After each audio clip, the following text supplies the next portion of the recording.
یہ افسانہ سعادت حسن منٹو کا لکھا ہوا ہے اور اس کا عنوان ہے نیا قانون۔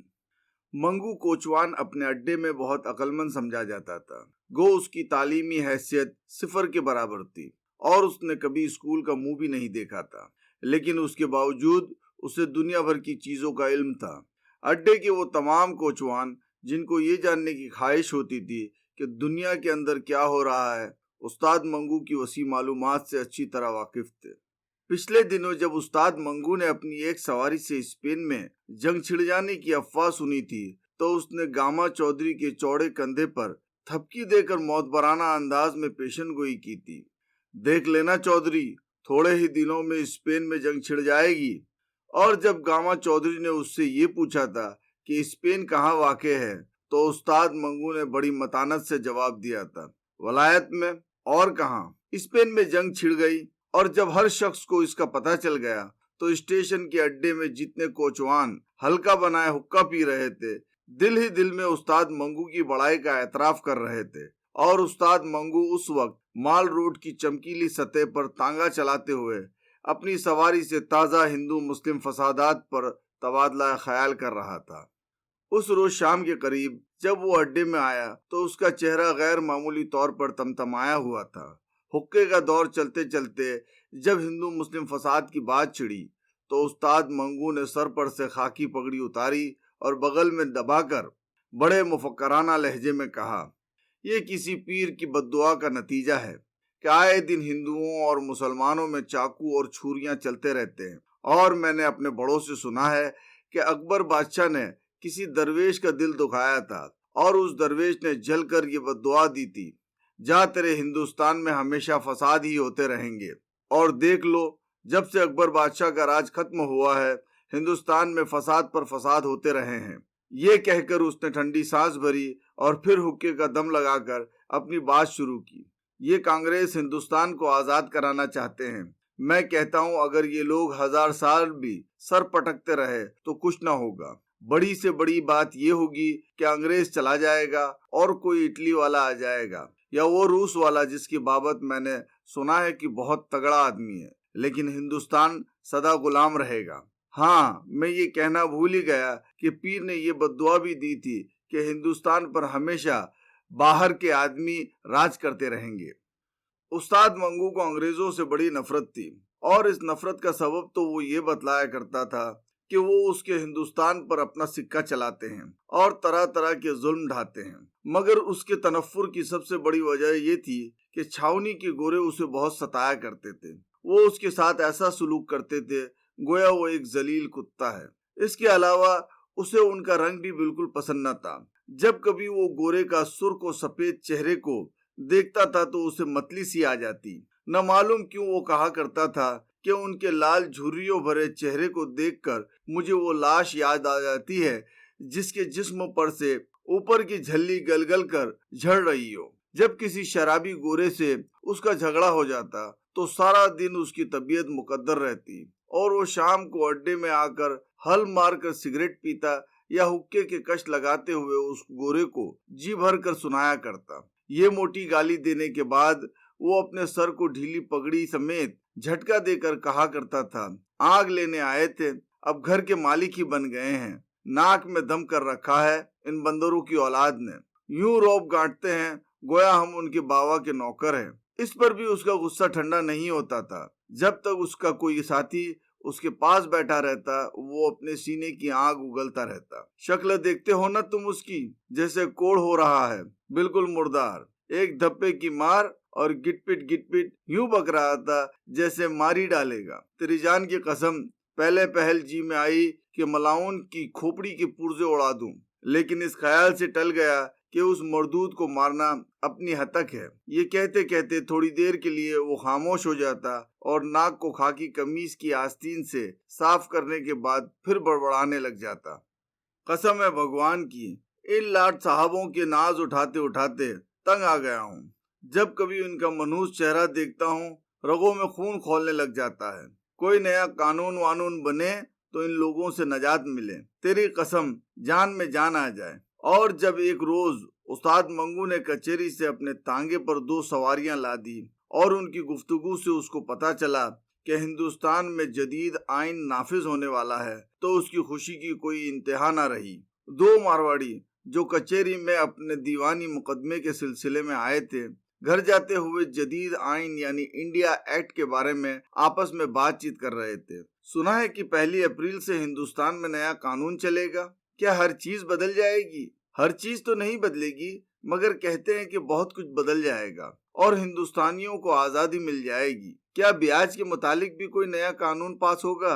ان مارواڑیوں کی بات چیت استاد منگو کے دل میں ناقابل بیان خوشی پیدا کر رہی تھی۔ وہ اپنے گھوڑے کو ہمیشہ گالیاں دیتا تھا اور چابک سے بہت بری طرح پیٹا کرتا تھا، مگر اس روز وہ بار بار پیچھے مڑ کر مارواڑیوں کی طرف دیکھتا اور اپنی بڑی ہوئی مونچھوں کے بال ایک انگلی سے بڑی صفائی کے ساتھ اونچے کر کے گھوڑے کی پیٹھ پر بانگیں ڈھیلی کرتے ہوئے بڑے پیار سے کہتا، چل بیٹا چل، ذرا ہوا سے باتیں کر کے دکھا دے۔ مارواڑیوں کو ان کے ٹھکانے پہنچا کر اس نے انارکلی میں دینو حلوائی کی دکان پر آدھے سیر دہی کی لسی پی کر ایک بڑی ڈکار لی اور مونچھوں کو منہ میں دبا کر ان کو چوستے ہوئے ایسے ہی بلند آواز میں کہا، حد تیری ایسی کی تیسی۔ شام کو جب وہ اڈے کو لوٹا تو خلاف معمول اسے وہاں اپنی جان پہچان کا کوئی آدمی نہ مل سکا۔ یہ دیکھ کر اس کے سینے میں ایک عجیب و غریب طوفان برپا ہو گیا۔ آج وہ ایک بڑی خبر اپنے دوستوں کو سنانے والا تھا، بہت بڑی خبر، اور اس خبر کو اپنے اندر سے باہر نکالنے کے لیے وہ سخت مجبور ہو رہا تھا، لیکن وہاں کوئی تھا ہی نہیں۔ آدھے گھنٹے تک وہ چابک بغل میں دبائے اسٹیشن کے اڈے کے آہنی چھت کے نیچے بے دلی کی حالت میں ٹہلتا رہا۔ اس کے دماغ میں بڑے اچھے اچھے خیالات آ رہے تھے۔ نئے قانون کے نفاذ کی خبر نے اس کو ایک نئی دنیا میں لا کر کھڑا کر دیا تھا۔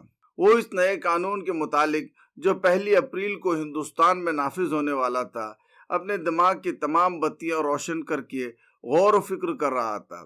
اس کے کانوں میں مارواڑی کا یہ اندیشہ کیا بیاج کے متعلق بھی کوئی نیا قانون پاس ہوگا بار بار گونج رہا تھا اور اس کے تمام جسم میں مسرت کی لہر دوڑا رہا تھا۔ کئی بار اپنی گھنی مونچھوں کے اندر ہنس کر اس نے مارواڑیوں کو گالی دی۔ غریبوں کی کھٹیا میں گھسے ہوئے کھٹمل، نیا قانون ان کے لیے کھولتا ہوا پانی ہوگا۔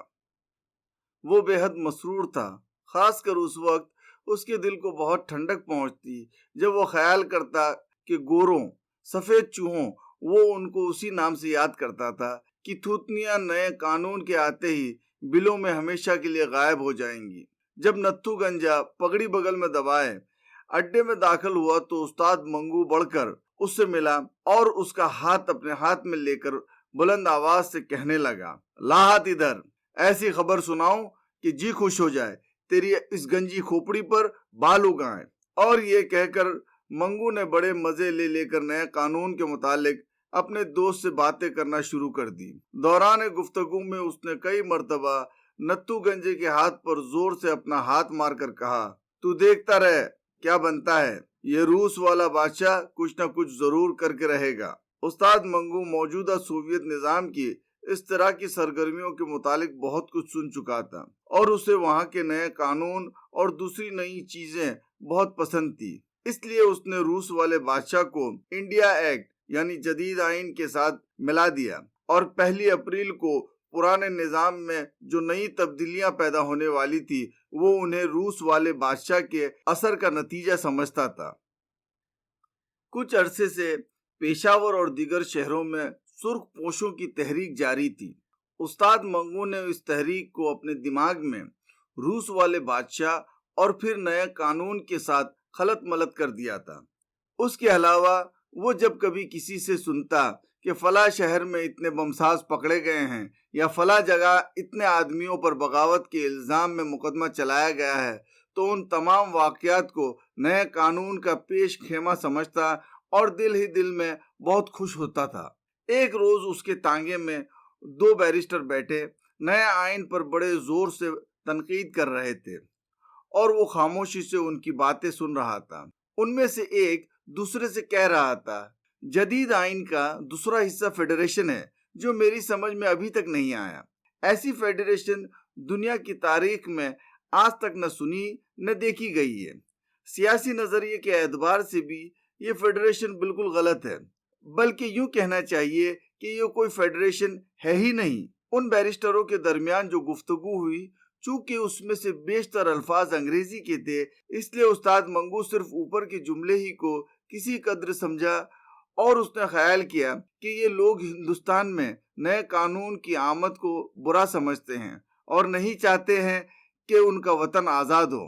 چنانچہ اس خیال کے زیر اثر اس نے کئی مرتبہ ان دو بیرسٹروں کو حقارت کی نگاہوں سے دیکھ کر دل ہی دل میں کہا، ٹوڈی بچے۔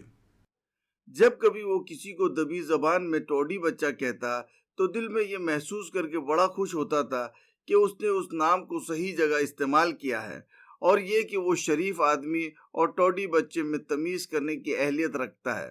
اس واقعے کے تیسرے روز گورنمنٹ کالج کے 3 طلباء کو اپنے ٹانگے میں بٹھا کر مزنگ جا رہا تھا کہ اس نے ان 3 لڑکوں کو آپس میں یہ بات کرتے سنا، نئے آئین نے میری امیدیں اور بڑھا دی ہیں۔ اگر صاحب اسمبلی کے ممبر ہو گئے تو کسی سرکاری دفتر میں ملازمت ضرور مل جائے گی، ویسے بھی بہت سی جگہ اور نکلیں گی، شاید اس گڑبڑ میں ہمارے ہاتھ بھی کچھ آ جائے۔ ہاں کیوں نہیں، وہ بیکار گریجویٹ جو مارے پھر رہے ہیں، ان میں کچھ تو کمی ہوگی۔ اس گفتگو نے استاد منگو کے دل میں جدید آئین کی اہمیت اور بھی بڑھا دی، اور وہ اس کو ایسی چیز سمجھنے لگا جو بہت چمکتی ہو، نیا قانون، اور وہ دن میں کئی بار سوچتا، یعنی کوئی نئی چیز، اور ہر بار اس کی نظروں کے سامنے اپنے گھوڑے کا وہ نیا ساز آ جاتا جو اس نے 2 برس ہوئے چودھری خدا بخش سے بڑی اچھی طرح ٹھوک بجا کر خریدا تھا۔ اس ساز پر جب وہ نیا تھا، جگہ جگہ لوہے کی نکل چڑھی ہوئی کیلیں چمکتی تھی، اور جہاں جہاں پیتل کا کام تھا وہ تو سونے کی طرح دمکتا تھا۔ اس لحاظ سے بھی نئے قانون کا درخشاں و تابع ہونا ضروری تھا۔ 1 اپریل تک استاد منگو نے جدید آئین کے خلاف اور اس کے حق میں بہت کچھ سنا، مگر اس کے متعلق جو تصور اس نے اپنے ذہن میں قائم کر چکا تھا بدل نہ سکا۔ وہ سمجھتا تھا کہ 1 اپریل کو نئے قانون کے آتے ہی سب معاملہ صاف ہو جائے گا، اور اس کو یقین تھا کہ اس کی آمد پر جو چیزیں نظر آئیں گی ان سے اس کی آنکھوں کو ضرور ٹھنڈک پہنچے گی۔ آخرکار مارچ کے 31 دن ختم ہو گئے اور اپریل کے شروع ہونے میں رات کے چند خاموش گھنٹے باقی رہ گئے۔ موسم خلاف معمول سرد تھا اور ہوا میں تازگی تھی۔ 1 اپریل کو صبح سویرے استاد منگو اٹھا اور استبل میں جا کر تانگے میں گھوڑے کو جوتا اور باہر نکل گیا۔ اس کی طبیعت آج غیر معمولی طور پر مسرور تھی۔ وہ نئے قانون کو دیکھنے والا تھا۔ اس نے صبح کے سرد دھندلکے میں کئی تنگ اور خالی بازاروں کا چکر لگایا، مگر اسے ہر چیز پرانی نظر آئی، آسمان کی طرح پرانی۔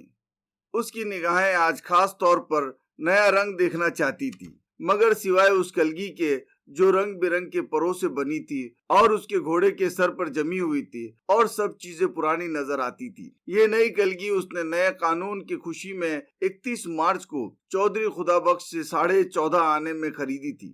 گھوڑے کے ٹاپوں کی آواز، کالی سڑک اور اس کے آس پاس تھوڑا تھوڑا فاصلہ چھوڑ کر لگائے ہوئے بجلی کے کھمبے، دکان کے بورڈ، اس کے گھوڑے کے گلے میں پڑے ہوئے گھنگرو کی جھنجھناہٹ، بازار میں چلتے پھرتے آدمی، ان میں سے کون سی چیز نہیں تھی؟ ظاہر ہے کوئی بھی نہیں تھی، لیکن استاد منگو مایوس نہیں تھا۔ ابھی بہت سویرا ہے، دکانیں بھی تو سب کی سب بند ہے، اس خیال سے اسے تسکین تھی۔ اس کے علاوہ وہ یہ بھی سوچتا تھا، ہائی کورٹ میں 9 بجے کے بعد ہی کام شروع ہوتا ہے، اب اس سے پہلے نئے قانون کا کیا نظر آئے گا۔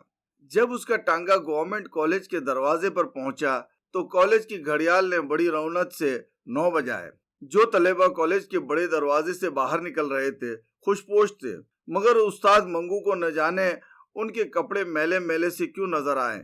شاید اس کی وجہ یہ تھی کہ اس کی نگاہیں آج کسی خیر کن جلوے کا نظارہ کرنے والی تھی۔ تانگے کو دائیں ہاتھ موڑ کر تھوڑی دیر کے بعد پھر انارکلی میں تھا۔ بازار کی آدھی دکانیں کھل چکی تھی اور اب لوگوں کی آمد و رفت بھی بڑھ گئی تھی۔ حلوائی کی دکانوں پر گاہکوں کی خوب بھیڑ تھی۔ منہاری والوں کی نمائشی چیزیں شیشے کی الماریوں میں لوگوں کو دعوت نظارہ دے رہی تھی، اور بجلی کے تاروں پر کئی کبوتر آپس میں لڑ جھگڑ رہے تھے، مگر استاد منگو کے لیے ان تمام چیزوں میں کوئی دلچسپی نہ تھی۔ وہ نئے قانون کو دیکھنا چاہتا تھا، ٹھیک اسی طرح جس طرح وہ اپنے گھوڑے کو دیکھ رہا تھا۔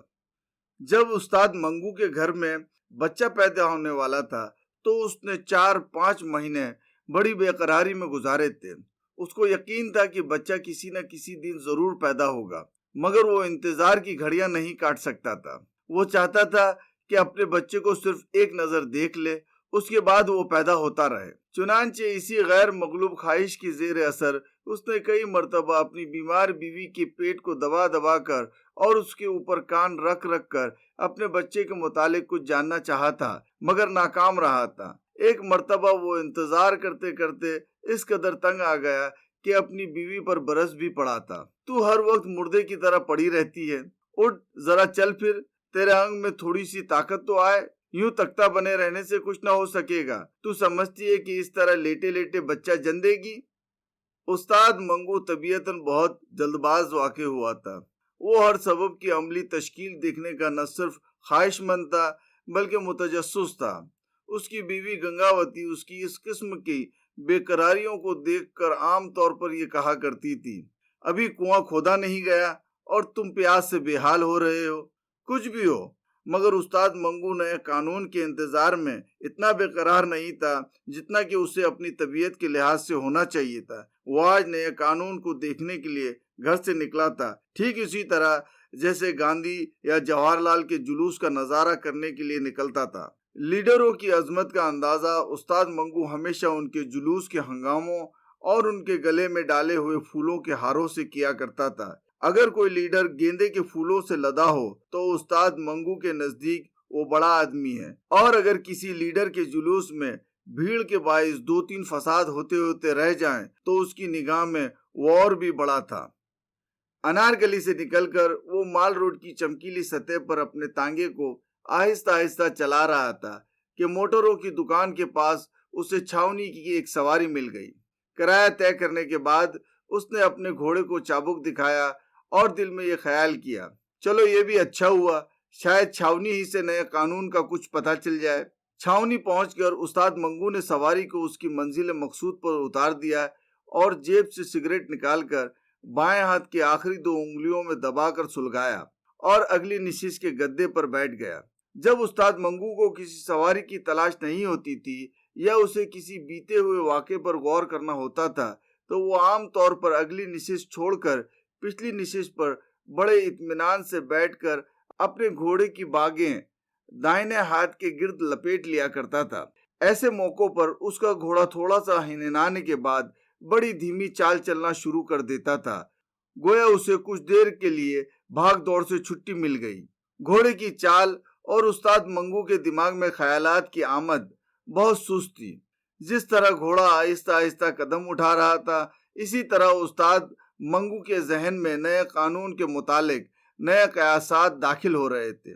وہ نئے قانون کی موجودگی میں میونسپل کمیٹی سے تانگوں کے نمبر ملنے کے طریقے پر غور کر رہا تھا اور اسی قابل غور بات کو آئین جدید کی روشنی میں دیکھنے کی صحیح کر رہا تھا۔ وہ اسی سوچ بچار میں غرق تھا۔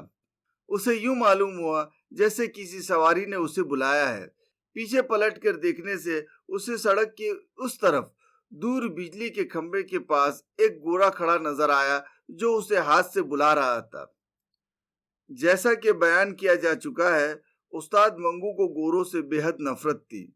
جب اس نے اپنے تازہ گاہک کو گورے کی شکل میں دیکھا تو اس کے دل میں نفرت کے جذبات بیدار ہو گئے۔ پہلے اس کے جی میں آئی کہ بالکل توجہ نہ دے اور اس کو چھوڑ کر چلا جائے، مگر بعد میں اس کو خیال آیا ان کے پیسے چھوڑنا بھی بیوقوفی ہے۔ کلگی پر جو مفت میں 14.5 آنے خرچ کر دیے گئے ہیں ان کی جیب ہی سے تو وصول کرنے چاہیے۔ چلو چلتے ہیں۔ خالی سڑک پر بڑی صفائی سے تانگا موڑ کر اس نے گھوڑے کو چابک دکھایا اور آنکھ جھپکتے ہی وہ بجلی کے کھمبے کے پاس تھا۔ گھوڑے کی بانگیں کھینچ کر اس نے تانگا ٹھہرایا اور پچھلی نشست پر بیٹھے بیٹھے گورے سے پوچھا، صاحب بہادر کو کہاں جانا مانگتا ہے؟ اس سوال میں بلا کا طنزیہ انداز تھا۔ صاحب بہادر کہتے وقت اس کا اوپر کا مونچھوں بھرا ہونٹ نیچے کی طرف کھینچ گیا اور پاس ہی گال کے اس طرف جو مدھم سے لکیر ناک کے نتنے سے ٹھوڈی کے بالائی حصے تک چلی آ رہی تھی، ایک لرزش کے ساتھ گہری ہو گئی، گویا کسی نے نوکیلے چاقو سے شیشم کی سانولی لکڑی میں دھاری ڈال دی۔ اس کا چہرہ ہنس رہا تھا اور اپنے اندر اس نے اس گورے کو سینے کی آگ میں جلا کر بھسم کر ڈالا تھا۔ جب گورے نے جو بجلی کے کھمبے کی اوٹ میں ہوا کا رخ بچا کر سگریٹ سلگا رہا تھا مڑ کر تانگے کے پائیدان کی طرف قدم بڑھایا تو اچانک استاد منگو سے اس کی نگاہیں چار ہوئی اور ایسا معلوم ہوا کہ بیک وقت آمنے سامنے کی بندوقوں سے گولیاں خارج ہوئیں اور آپس میں ٹکرا کر ایک آتشی بگولہ بن کر اوپر کو اڑ گئے۔ استاد منگو جو اپنے دائنے ہاتھ سے باغ کے بل کھول کر تانگے پر سے نیچے اترنے والا تھا، اپنے سامنے کھڑے گورے کو یوں دیکھ رہا تھا گویا وہ اس کے وجود کے ذرے ذرے کو اپنی نگاہوں سے چبا رہا ہے، اور گورا کچھ اس طرح اپنی نیلی پتلون پر سے غیر مرئی چیزیں جھاڑ رہا ہے گویا وہ استاد منگو کے اس حملے سے اپنے وجود کے کچھ حصے کو محفوظ رکھنے کی کوشش کر رہا ہے۔ گورے نے سگریٹ کا دھواں نکالتے ہوئے کہا، جانا مانگتا یا پھر گڑبڑ کرے گا؟ وہی ہے۔ یہ الفاظ استاد منگو کے ذہن میں پیدا ہوئے اور اس کی چوڑی چھاتی کے اندر ناچنے لگے۔ وہی ہے۔ اس نے یہ الفاظ اپنے منہ کے اندر ہی اندر دہرائے اور ساتھ ہی اسے پورا یقین ہو گیا کہ وہ گورا جو اس کے سامنے کھڑا تھا وہی ہے جس سے پچھلے برس اس کی جھڑپ ہوئی تھی، اور اس خواہ کے جھگڑے میں جس کا باعث گورے کے دماغ میں چڑھی ہوئی شراب تھی، اسے توان و کرہن بہت سی باتیں سہنا پڑی تھی۔ استاد منگو نے گورے کا دماغ درست کر دیا ہوتا بلکہ اس کے پرزے اڑا دیے ہوتے، مگر وہ کسی خاص مصلحت کے بنا پر خاموش ہو گیا تھا۔ اس کو معلوم تھا کہ اس قسم کے جھگڑوں میں عدالت کا نزل عام طور پر کوچوان ہی پر گرتا ہے۔ استاد منگو نے پچھلے برس کی لڑائی اور 1 اپریل کے نئے قانون پر غور کرتے ہوئے گورے سے کہا، کہاں جانا مانگتا ہے؟ استاد منگو کے لہجے میں چابک ایسی تیزی تھی۔ گورے نے جواب دیا، ہیرا منڈی، کرایہ 5 روپے ہوگا۔ استاد منگو کی مونچھیں تھر تھر آئی۔ یہ سن کر گورا حیران ہو گیا۔ وہ چلایا، 5 روپے؟ کیا تم 5 روپے؟ یہ کہتے وہ استاد منگو کا داہنا بالوں بھرا ہاتھ بھیج کر ایک وزنی گھوسے کی شکل اختیار کر گیا۔ کیوں جاتے ہو یا بیکار باتیں بناؤ گے؟ استاد منگو کا لہجہ زیادہ سخت ہو گیا۔ گورا پچھلے برس کے واقعے کو پیش نظر رکھ کر استاد منگو کے سینے کی چوڑائی نظر انداز کر چکا تھا۔ وہ خیال کر رہا تھا کہ اس کی کھوپڑی پھر کھجلا رہی ہے۔ اس حوصلہ افزا خیال کے زیر اثر وہ تانگے کی طرف اکڑ کر بڑھا اور اپنی چھڑی سے استاد منگو کو تانگے پر سے نیچے اترنے کا اشارہ کیا۔ بید کی یہ پالش کی ہوئی پتلی چھڑی استاد منگو کی موٹی ران کے ساتھ 2-3 مرتبہ چھوئی۔ اس نے کھڑے کھڑے اوپر سے پس قد گورے کو دیکھا گویا وہ اپنی نگاہوں کے وزن ہی سے اسے پیچ ڈالنا چاہتا ہے۔ پھر اس کا گھونسا کمان میں سے تیر کی طرح سے اوپر کو اٹھا اور چشم زدن میں گورے کی ٹھڈی کے نیچے جم گیا۔ دھکا دے کر اس نے گورے کو پرے ہٹایا اور نیچے اتر کر اسے دھڑا دھڑ پیٹنا شروع کر دیا۔ ششدر و متحیر گورے نے ادھر ادھر سمٹ کر استاد منگو کے وزنی گھونسے سے بچنے کی کوشش کی، اور جب دیکھا کہ اس کے مخالف پر دیوانگی سی حالت طاری ہے اور اس کی آنکھوں میں سے شرارے برس رہے ہیں تو اس نے زور زور سے چلانا شروع کیا۔ اس چیخ و پکار نے استاد منگو کی باہوں کا کام اور بھی تیز کر دیا، جو گورے کو جی بھر کے پیٹ رہا تھا اور ساتھ ہی ساتھ یہ کہتا جاتا تھا، 1 اپریل کو بھی یہ اکڑ فن، 1 اپریل کو بھی یہ اکڑ فن، اب ہمارا راج ہے بچہ۔ لوگ جمع ہو گئے اور پولیس کے 2 سپاہیوں نے بڑی مشکل سے گورے کو استاد منگو کی گرفت سے چھڑایا۔ استاد منگو 2 سپاہیوں کے درمیان کھڑا تھا۔ اس کی چوڑی چھاتی پھولی ہوئی سانس کی وجہ سے اوپر نیچے ہو رہی تھی، منہ سے جھاگ بہ رہا تھا اور اپنی مسکراتی ہوئی آنکھوں سے حیرت زدہ مجمع کی طرف دیکھ کر وہ ہانپتی ہوئی آواز میں کہہ رہا تھا، وہ دن گزر گئے جب خلیل خان فاختہ اڑایا کرتے تھے، اب نیا قانون ہے میاں، نیا قانون۔ اور بیچارہ گورا اپنے بگڑے ہوئے چہرے کے ساتھ بیوقوفوں کی مانند کبھی استاد منگو کی طرف دیکھتا تھا اور کبھی ہجوم کی طرف۔ استاد منگو کو پولیس کے سپاہی تھانے میں لے گئے۔ راستے میں اور تھانے کے درمیان اندر کمرے میں وہ نیا قانون چلاتا رہا، مگر کسی نے ایک نہ سنی۔ نیا قانون کیا بک رہے ہو؟ قانون وہی ہے پرانا، اور اس کو حوالات میں بند کر دیا گیا۔ یہ تھا سعادت حسن منٹو کا لکھا ہوا افسانہ نیا قانون